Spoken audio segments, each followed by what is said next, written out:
ಬುದ್ಧಿವಂತ ಮಂತ್ರಿ ಇದ್ದನು. ಅವನ ಬಳಿ ಪ್ರತಿಯೊಂದು ಸಮಸ್ಯೆಗೆ ಪರಿಹಾರ ಇತ್ತು. ರಾಜನು ಯಾವುದೇ ದೊಡ್ಡ ನಿರ್ಧಾರ ತೆಗೆದುಕೊಳ್ಳುವ ಮುನ್ನ ಈ ಮಂತ್ರಿಯ ಸಲಹೆ ಕೇಳುತ್ತಿದ್ದನು. ಇದರಿಂದ ದರ್ಬಾರದ ಇತರ ಜನರು ಮಂತ್ರಿಯನ್ನು ಇಷ್ಟಪಡದೆ ಅವನ ಮೇಲೆ ಅಸೂಯೆ ಪಡುತ್ತಿದ್ದರು.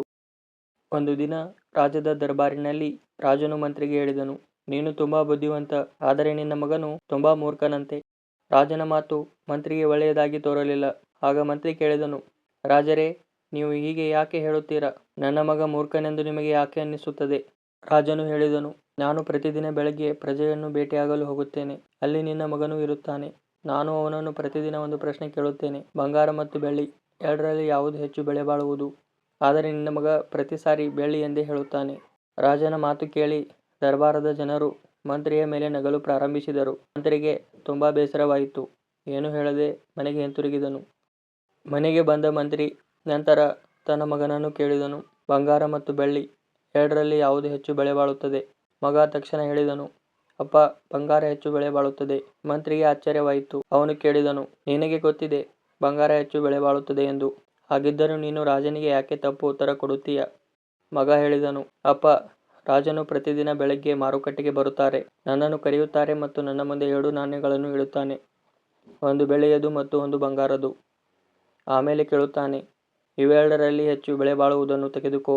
ನಾನು ಬೆಳ್ಳಿಯ ನಾಣ್ಯವನ್ನು ತೆಗೆದುಕೊಳ್ಳುತ್ತೇನೆ. ಅದನ್ನು ನೋಡಿ ರಾಜನು ನಗುತ್ತಾನೆ ಮತ್ತು ಹೋಗುತ್ತಾನೆ.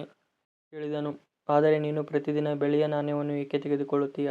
ಮಗ ಅವನನ್ನು ತನ್ನ ಕೊಠಡಿಗೆ ಕರೆದುಕೊಂಡು ಹೋಗಿ ಒಂದು ಪೆಟ್ಟಿಗೆಯನ್ನು ತೆರೆದನು. ಆ ಪೆಟ್ಟಿಗೆ ಬೆಳ್ಳಿಯ ನಾಣ್ಯಗಳಿಂದ ತುಂಬಿತ್ತು. ಅವನು ಹೇಳಿದನು, ಅಪ್ಪ, ರಾಜನು ನನಗೆ ಕೊಟ್ಟ ನಾಣ್ಯಗಳು ಇವೆಲ್ಲ. ನಾನು ಒಂದೇ ದಿನ ಸರಿಯಾದ ಉತ್ತರ ನೀಡಿ ಬಂಗಾರದ ನಾಣ್ಯ ತೆಗೆದುಕೊಂಡರೆ ರಾಜನು ಮುಂದೆ ನನಗೆ ಈ ಪ್ರಶ್ನೆ ಕೇಳುವುದನ್ನೇ ನಿಲ್ಲಿಸುತ್ತಾನೆ. ಆಗ ನನಗೆ ಪ್ರತಿದಿನ ನಾಣ್ಯ ಸಿಗುವುದಿಲ್ಲ. ಆದ್ದರಿಂದ ನಾನು ಪ್ರತಿದಿನ ಬೆಳ್ಳಿಯ ನಾಣ್ಯವನ್ನು ತೆಗೆದುಕೊಳ್ಳುತ್ತೇನೆ. ಮುಂದಿನ ದಿನ ಮಂತ್ರಿ ತನ್ನ ಮಗನ ಚಾತುರ್ಯವನ್ನು ರಾಜನಿಗೆ ತಿಳಿಸಿದನು.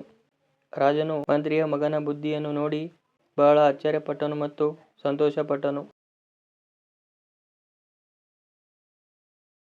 ಕೊನೆಯದಾಗಿ ನಾವು ಈ ಕಥೆಯಿಂದ ತಿಳಿದುಕೊಳ್ಳಬೇಕಾಗಿರುವುದು ಏನೆಂದರೆ, ನಾವು ನಮ್ಮ ಸಾಮರ್ಥ್ಯವನ್ನು ತೋರಿಸಲು ಆತುರ ಪಡಬಾರದು. ಸರಿಯಾದ ಸಮಯ ಬಂದಾಗ ಎಲ್ಲರಿಗೂ ನಮ್ಮ ಸಾಮರ್ಥ್ಯದ ಸ್ವತಃ ಗೊತ್ತಾಗುತ್ತದೆ. ನಮ್ಮ ಬುದ್ಧಿ ಅಥವಾ ಸಾಮರ್ಥ್ಯವನ್ನು ಎಲ್ಲ ಸಮಯದಲ್ಲೂ ತೋರಿಸಬೇಕೆಂದೇನೂ ಇಲ್ಲ.